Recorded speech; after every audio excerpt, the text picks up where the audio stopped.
रांची नगर निगम निकाय चुनाव की रणभूमि में सभी प्रत्याशी एड़ी चोटी का जोर लगा रहे हैं और सभी प्रत्याशी लोगों के घर पहुंच रहे हैं और अपने वादों को गिनवा रहे हैं कि हम जीतने के बाद जो है तमाम तरह की सुविधाएं आपको उपलब्ध कराएंगे। रोड, नाली, सड़क, बिजली, पानी तो है ही और सरकार की वो योजनाएं जो महिलाओं तक नहीं पहुंच पाती है, जैसे वृद्धा पेंशन, विधवा पेंशन, मैया सम्मान योजना राशि, इन तमाम चीज़ों के लिए महिलाओं को दर दर भटकना पड़ता है। उसके बावजूद भी इन तक वो सुविधाएं नहीं पहुंचती है। लेकिन आज हम वार्ड नंबर 32 में हैं और यहाँ के प्रत्याशी जो है बैजू सोनी, जो कि पिछले बार भी चुनावी रणभूमि में थे और लगातार अपने प्रतिद्वंदी को जो है टक्कर दे रहे हैं और हो सकता है कि इस चुनाव में बदलाव देखने को मिले। वार्ड 32 में कुछ महिलाएं हैं, इनसे बातचीत करेंगे और समझेंगे कि इस बार ये जो है किन मुद्दों पर चुनाव करेंगे, किन मुद्दों को लेकर के वोटिंग करेंगे।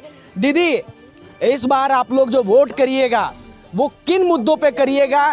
सड़क, पानी, बिजली का वादा तो करते ही हैं लोग, उससे और आगे क्या चाहते हैं आप लोग? महिला लोग को रोजगार चाहते हैं। रोजगार चाहते हैं। हाँ, और बहुत सारा ऐसा चीज चाहते हैं। बस खाली बैजू भैया जीत जाए, हाँ। हम लोग का बदलाव आ जाएगा। बैजू भैया को ही देखना। हाँ, बैजू भैया के देखना चाहते हैं।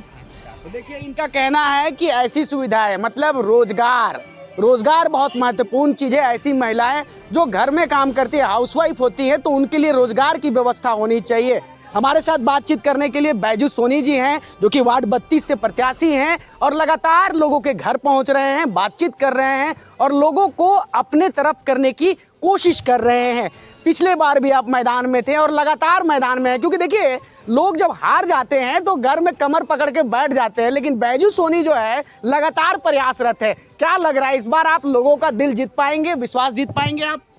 हमें पूर्ण विश्वास है कि इस बार वार्ड 32 की जनता, देवतुल्य जनता, हमारी माता, बहनें, दीदी इस बार हम पर विश्वास करके बहुमत से हमको जिताएंगी और इस बार हमको इस वार्ड में एक सेवक, एक बेटा के रूप में काम करने का मौका देगी।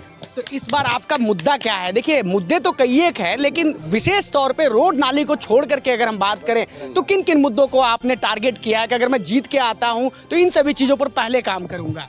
देखिए, रोड, नाली, बिजली ये तो नगर निगम के अंतर्गत आता, वो हम सारे पार्षद करते हैं और मैं भी करूंगा। उसके बाद मैं चाहूँगा कि छोटा छोटा कुटीर उद्योग ला करके हमारे दीदी लोग के लिए कोई रोज़गार की व्यवस्था करेंगे। जैसे सिलाई मशीन सेंटर खोल दे, दीदी लोग को अगर सिलाई मशीन सेंटर दे दे तो जो दूसरा जगह काम करने के लिए जाती है, आज वो अपने घर में बैठ करके काम करेगी और अपने आप को सुरक्षित महसूस करेगी। पूरी वार्ड में हम CCTV कैमरा लगाने का व्यवस्था करेंगे, चाहे हमको कहीं से फंड लाना पड़े, इसके लिए हम डरेंगे भी नहीं। जहाँ से लाना होगा हम लाएंगे और CCTV कैमरा लगाएंगे। उससे क्या होगा कि मेरी माँ बहन जो 5 बजे 6 बजे शाम के बाद घर से निकलने में अपने को असुरक्षित समझती है कि निकलेंगे, कोई कान वाला नोच लेगा, कोई गला वाला नोच लेगा, तो उससे वो इत्मीनान होकर के 8 बजे 9 बजे 10 बजे रात में भी अगर निकलना हो तो बेधड़क मेरी माँ, मेरी बेटी, मेरी बहन इत्मीनान होकर निकलेगी। जो छोटे बच्चे कुछ पैसे के लालच में गलत नशा का शिकार हो गए हैं, तो अगर कैमरा लगा रहेगा तो उनके में डर बना रहेगा कि हर जगह में कैमरा लगा हुआ, अगर कुछ हम गलत करते हैं तो हमको पिटाई भी होगी, हमको जेल भी होगी। उससे है सो कम से कम उससे डरेंगे और चोरी, छिनतई और नशाखोरी से भी बच्चे लोग को मुक्ति मिलेगी। फिलहाल अगर हम वार्ड 32 की बात करें, जिस जगह पर हम लोग खड़े हैं, इस जगह पर एक जटिल समस्या हुआ करती थी वर्षों पहले। यहाँ पर पानी का जल जमाव हो जाया करता था और उस समस्या का समाधान के लिए कई एक विधायक भी आए, मंत्रियों ने भी पहल किया, लेकिन अंततः जो है बहुत कड़ी मेहनत करने के बाद जो है वो हल हो पाया। क्या लगता है कि इस तरह की समस्या जब आती है तो पार्षद की क्या भूमिका होती है उसमें? देखिए, इस तरह की अगर भूमिका वार्ड के अंदर में आती है तो उसकी पहली भूमिका होती है कि किसी तरह से जहाँ से भी पैसे की व्यवस्था हो और करके उसका निदान करे, यह नहीं कि घर में जाके सो जाए।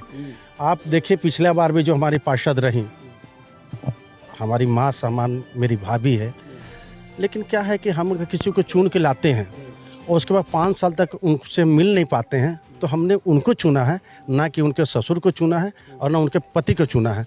लोग जिसको चुनना चाहते हैं उनको सामने आना चाहिए और पब्लिक जो आपको चुन के लाई है, यहाँ की जनता जो आपको चुन के लाई है, उससे फेस टू फेस मिलकर उनका काम और सेवा करना चाहिए। बिल्कुल, तो बैजू सोनी थे और इनका कहना है कि ऐसी योजनाएं, मतलब जो महिलाएं घर में हाउसवाइफ रहती हैं, उनके पति बाहर काम करने जाती है, घर की जिम्मेवारी संभालती हैं, उस बीच जो है एक कुटीर उद्योग लेके आना चाहते हैं। और इनका विजन भी यही है कि ऐसी महिलाएं जो घर में बेरोजगार बैठी होती हैं, उनके लिए हम रोजगार लेके आएंगे। रोड, नाली, सड़क, बिजली, पानी तो है ही, इससे इतर हम जा करके काम करने का प्रयास करेंगे। फिलहाल के लिए इस वीडियो में इतना ही। तब तक के लिए नमस्कार, जोहार। अपने सहयोगी राकेश सोनी के साथ आकाश एक्सप्रेस न्यूज, रांची।